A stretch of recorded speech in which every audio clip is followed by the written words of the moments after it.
until decision day for Kyrie Irving.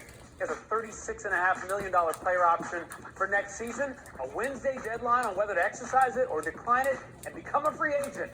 His running mate, KD, under contract with the Nets through 2026. But this is the situation everybody's been talking about in the NBA. We bring our basketball guys back in. And Tim, I begin with you. What's the very latest on this seemingly never-ending situation between Kyrie and the Nets? Well, the fact that there's drama surrounding Kyrie Irving really can't come as a shock to anybody because this has been the case for him for his entire career, right? At this point, it seems like there's one thing after another every day. And I think, for me, the way I look at this is, until there's some ink on the paper and we know where he's going to be, I think this is just going to be an evolving, moment-by-moment, day-by-day situation. Because as we've seen with the Nets, even going back to the beginning of this season, this past season, Kyrie wasn't going to play. Then he was able to play in road games. Then he was able to play in all the games, right? Like, it just was sort of, this past season was sort of a microcosm of what his time in Brooklyn has been. And I think, as we go through this day by day, things are going to change and evolve all the time. But knowing where this is going to go right now, I think is a proof. Yeah, and Seth, the assumption here is that he's looking for max money over a series of years, 4 or 5 years. That ain't You say no. a max deal? No, because you got to have a guy that you can count on. You got to give a guy a max deal. You got to be able to count on him. You got to have availability. You got to have a guy that you understand who he is, how he wins, and when he's going to be available. So the one thing Kyrie Irving has proved, he proved 2 things. One, after Wednesday, when, as you said, Right?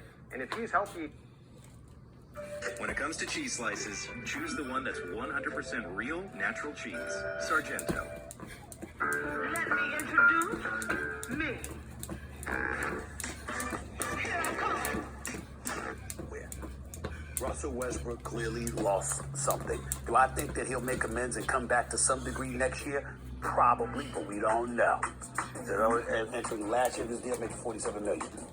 I know for a fact by numerous executives I've spoken to, you can't get so much value for Anthony Davis because he's perpetually injured and he's not reliable health-wise. We know how big time he is as a player, JJ. When he's healthy, when he's not, but when he gets injured all the time.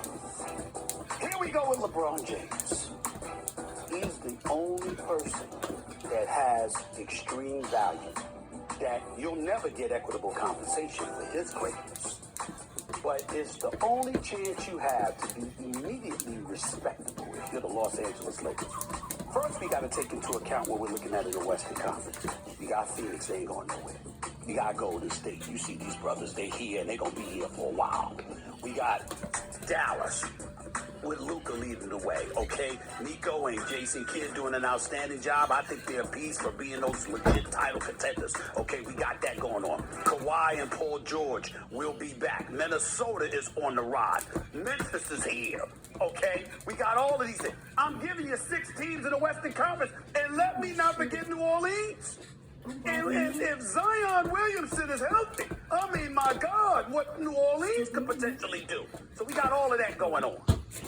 You the Lakers, where you going? You got nothing. So here's what I'm going to tell you they should do. Are you ready for this? I thought, and don't get too specific, JJ. I don't want you pulling out numbers and contracts. We understand they got to work things, they got to make things work, and we got all of that. Let's hear it. So I'm just going to throw the teams that I'd call. If I'm the Lakers, I'm calling Cleveland because they got some young talent. They be Big Stab OB. I'm calling Cleveland. I'm calling Cleveland with some big young talent. Okay? And the brother is from Akron. He already won the championship, delivered the championship. I mean, he's LeBron in Cleveland. I'm calling Cleveland.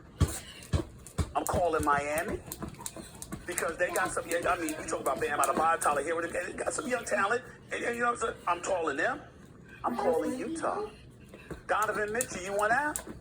D-Wade, a little minority owner up in there in Utah. I'm calling Utah. I'm calling, listen, of course. LeBron James and his family? Let me finish. He doesn't have a no-trade clause. They eradicated that. You know what I'm saying? He might not want it. But guess what? Unless he's going to retire, you don't make those calls anymore. You got Portland, Dame Lillard. I'm making these calls. I'm saying if I'm the Lakers. You're to trade him for Damian Lillard. No. I'm taking all options. All I'm doing is throwing out teams for you. Because if I'm the Lakers, I know I ain't going nowhere. What I got to do is prevent from falling off the cliff entirely and completely sticking up the joint for years to come. Because the reality is that I can't move Russ in all likelihood. I'm going to try, but I don't think I can pull it off. Anthony Anthony Davis, I can't get equitable compensation because everybody is telling me he's too injured, so we're not going to give up a piece for a dude that's missed half the season 2 years in a row. So if I got that, all I got is LeBron. So LeBron's greatness, his box office appeal. If you got a team that says, I'm willing to sacrifice my youth, I'm willing to sacrifice picks to make a 2-year run Hold in the that title. thought. Hold that thought, because that's a big take, and I want to have time that the gentleman can actually respond. You want JJ first crack. So we got Cavs, Portland, Utah, Miami. Did I miss it? I said, I'm just throwing out there. Okay. Portland, Utah, I got it. Miami, Cleveland, Let's assume for a second that. Memphis. Some other talent, not Kyle, of course. What other talent? All right, let's assume for a second that the Lakers decide that this is a good path, good strategy going forward, right? We're gonna trade our superstar LeBron James.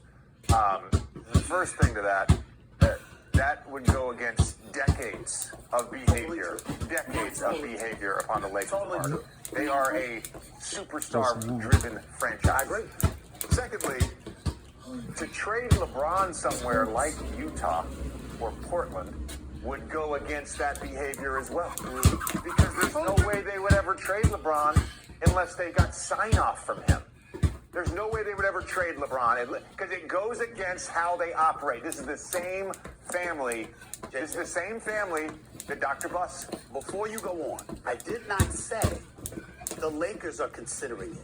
I said if I were the Lakers, I would be making these calls. Okay. So I'm asking you, if you're JJ, based on what I broke down about the team and what they got and what they don't have, what do you do? What gets me to my next point, which is basically, if you're a team looking to trade for LeBron James and you're going to give up all your young players like Miami, you mentioned Bam Adebayo. Not all of them. You think that getting LeBron James and giving up Bam makes Miami closer to winning a championship? They might. No. Saying that I might never walk again, that was tough. Losing my confidence. Cleveland, Jared Allen, Darius Garland, those guys. Like, that's what they're building for the future. Everything you're talking about is teams essentially. So I think it's just a waste of time to even think about it. I think what you have to think about it, you're like, okay, how can we get a little Lakers, I got a Russell Westbrook in the last year of his contract scheduled to make $47 million. And all of this other stuff. They're talking about, they don't give a damn about his age. They're talking about the brother can still play. He's absolutely a phenomenal box office attraction. He's going to generate a boatload of money for us. And there's a sucker everywhere that will give up something that they normally wouldn't give up for an asset like that. You trying to tell me every owner in the NBA will go like this? This brother can guarantee us title contention for the next couple of years. I figured out the trick to the job. And he would sell out the building. He'd have us on national television every day. He'd have all of this other stuff. Hell with that. We give it up. You trying to tell me no one would make? I'm just saying, well, they have nothing to give. That's the problem. But some teams who have something to give might. All I'm trying to say to you is that if I'm the Lakers, I make the decision that I'm going to listen and I'm going to let everybody know this is what I'm willing to do because I don't want a replica of Kobe's final years where we fell off the map and missed the playoffs for 6 straight years and all of this other stuff while everybody else in the Western Conference is ascending. I want to be a player in the postseason. That's all I'm saying. The LeBron James is a compliment to him. It's not an insult. He's the only hope they have. He's the only asset that they have where they can make a move. That's all I mean by that. Can I ask a question, please? Yeah, sure. Let's do a thought experiment. Sure. Okay, so say LeBron's gone. What do the Lakers need to really compete for a title right now? Well, With let me the tell you. roster presently constructed. You need a multitude of bodies and some young thoroughbreds who's going to be out on the court for you. I mean, it's sad to say, but it's literally almost that simple. Like, for example, when you got Anthony Davis missing half the season and Russell Westbrook, you question what he's got left. You need some dudes. Look at what New Orleans did. Look, we got. I'm just saying, how far away are they from really competing? Even if they didn't have LeBron. I'm saying if you get some young assets along with some picks, you are the Lakers and you're not falling off the map for the next 6-7 years.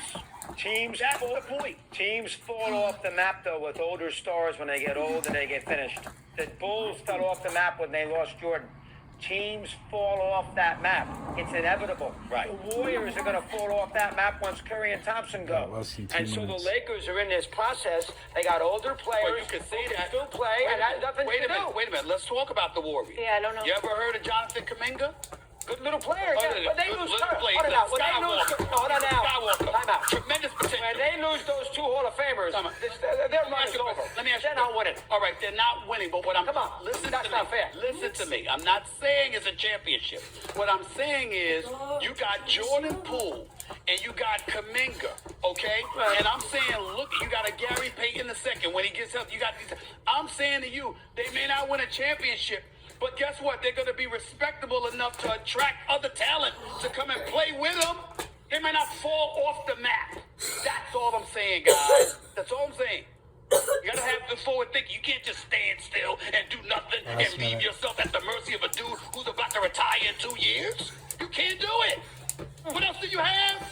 You are tied at the hip. Speaking of forward thinking, coming up, the playoffs. 3 assets, none, Horton Tucker and that distant first rounder, make up the franchise's only realistically movable pieces, and you're not alone if you think the 2 players involved stretch the normal definition of the word assets a little too far. That 2027 first rounder, though, that could have serious value given Los Angeles' bleak outlook in a post-LeBron James world. It's the kind of lottery ticket that could convince the Toronto Raptors to part with a starting caliber guard like Trent, who'd immediately become the Lakers' best high-volume three-point shooter Last and 10 backcourt seconds. defender. Horton Tucker appeared in 60 games for the Lakers in 2021-22. He averaged 10.0 points, 3.2 rebounds, and 2.7 assists while shooting 41.6% from the field